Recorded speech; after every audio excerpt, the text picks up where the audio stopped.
আচ্ছা, Lionel Messi আসলে কি শুরু করলেন বলেন তো? এই বয়সে তিনি কি বিশ্বকাপটা নিজের নামে লিখিয়ে নেবেন? এই বিশ্বকাপে আর্জেন্টিনা এখন পর্যন্ত ৫টা গোল করলো ২ ম্যাচে এবং ৫টাই লিওনেল মেসি করেছেন। আজকে যখন পেনাল্টি মেসি পেয়েছেন, ওই সময় সোশ্যাল মিডিয়া খুব স্বাভাবিকভাবেই আবারও আর্জেন্টিনা সেই পেনাল্টির সহযোগিতা নিয়ে জিততে যাচ্ছে এমন আলোচনা ছিল।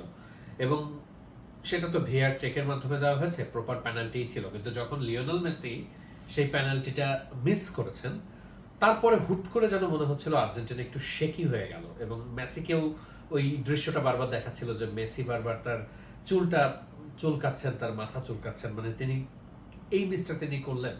এরপরে হঠাৎ মনে হচ্ছিল যে মিনিট ৫ বা ১০ আর্জেন্টিনার খেলাটা একটু এলোমেলো, অস্ট্রিয়াকে খুব ডমিনেট করতে দেখা যাচ্ছিল। আর ঠিক আস্তে আস্তে করে আর্জেন্টিনা গুছিয়ে নেওয়ার চেষ্টা করছিল ওই ১০ মিনিট পর থেকে। তারপরেই আমার কাছে মনে হয়েছিল যে আজকে আসলে লিওনেল মেসির খেলার যে প্যাটার্নটা ছিল সেটা একটু ভিন্ন। অর্থাৎ আগের দিন আমরা দেখেছি যে লিওনেল মেসি কিন্তু বল নিয়ে ডি বক্সের সামনে অনেকটা স্পেস পাচ্ছিলেন। আজকে মেসিকে সেই স্পেস দেওয়া হয়নি, বিশেষ করে যেই জোন থেকে মেসি শট করতে পারেন ওই জোনে মেসিকে একা ছাড়েনি নাই মানে অস্ট্রিয়া।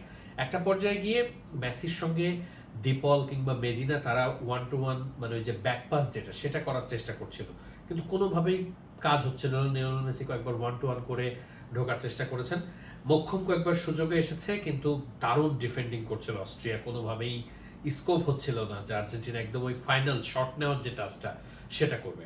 একটা পর্যায়ে গিয়ে লাস্টে লিওনেল মেসির ওই সেই মানে ট্রেডমার্ক গোল তার বলা যেতে পারে, মানে একজন ওয়ান টু ওয়ান করতে করতে ঠিক একটু কর্নারে চলে যাবেন, সেখান থেকে একটা ব্যাক পাস এসে লিওনেল মেসি সেখান থেকে শট করবেন।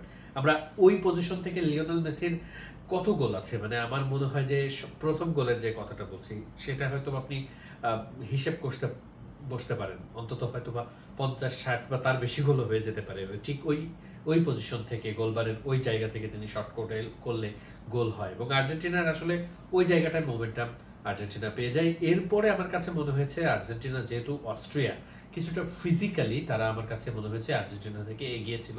লম্বা বলেন বা ফিজিক্যাল ফিটনেসের, মানে তারা যে মাঠে যখন আর্জেন্টিনাকে চ্যালেঞ্জ করছিল, আমার কাছে মনে হচ্ছিল যে তারা একটু শক্তির দিক থেকে এগিয়ে। ওই জায়গাটাতে আসলে স্কালোনি চেষ্টা করেছেন একটু ডিফেন্সে চলে যেতে, অর্থাৎ এক গোল হওয়ার পরে আর্জেন্টিনার রক্ষণ সামলে মানে কাউন্টার অ্যাটাকের চেষ্টা করে গেছে। একটা পর্যায়ে যে আর্জেন্টিনার সেকেন্ড হাফের শুরুর দিকের খেলাটা অনেকের কাছে মনে হচ্ছিল যে আর্জেন্টিনা কোনো মতেই একটা মানে থাকে না যে অল আউট অ্যাটাক, সেটার চেষ্টা করছিল না।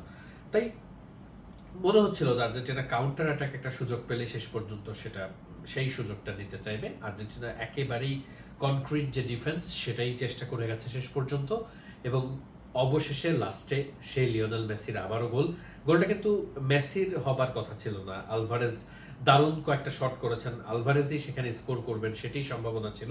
কিন্তু ওই যে বলে যে যেটা একটা কথাই আছে, যখন কপালে থাকে আসলে তখন সেটা তার পক্ষে কথা বলে এবং লিওনেল মেসির যে কপাল বলবো সেটা বোধ হয় এই বিশ্বকাপটা তার জন্যই। আরো একবার কি তিনি বিশ্বকাপ উঁচিয়ে ধরবেন কিনা এই আলোচনা হতে পারে, কারণ ভাগ্য যখন একজনের পাশে এতটা সুপ্রসন্ন থাকে তখন কিন্তু যে কোনো কিছুই হতে পারে। ৫টি গোল তিনি দিয়েছেন ইতিমধ্যেই। মিরোস্লাভ ক্লাউজার সেই বিখ্যাত রেকর্ড, বিশ্বকাপের ইতিহাসের সর্বোচ্চ গোলদাতার রেকর্ড, সেই রেকর্ড লিওনেল মেসি ভেঙেছেন প্রথম গোলেই। এই দ্বিতীয় গোলের পর মেসি তো সেই রেকর্ডের অনেকটা উপরে চলে গেছেন।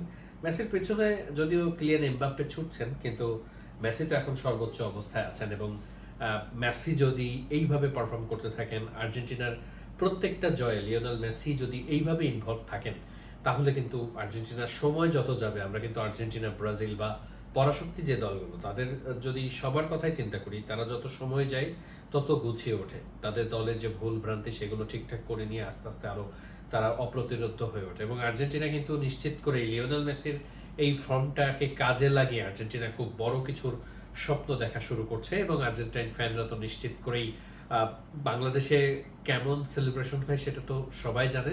পুরো বিশ্বেই আর্জেন্টিনা ফ্যানরা কিন্তু খুব বেশি আনন্দ এবং উদযাপন করছে, কারণ আর্জেন্টিনা জিতছে সেটা একটা আনন্দ এবং এর সাথে লিওনেল মেসি গোল করছেন, আর্জেন্টিনার হয়ে সবগুলো গোল করছেন লিওনেল মেসি।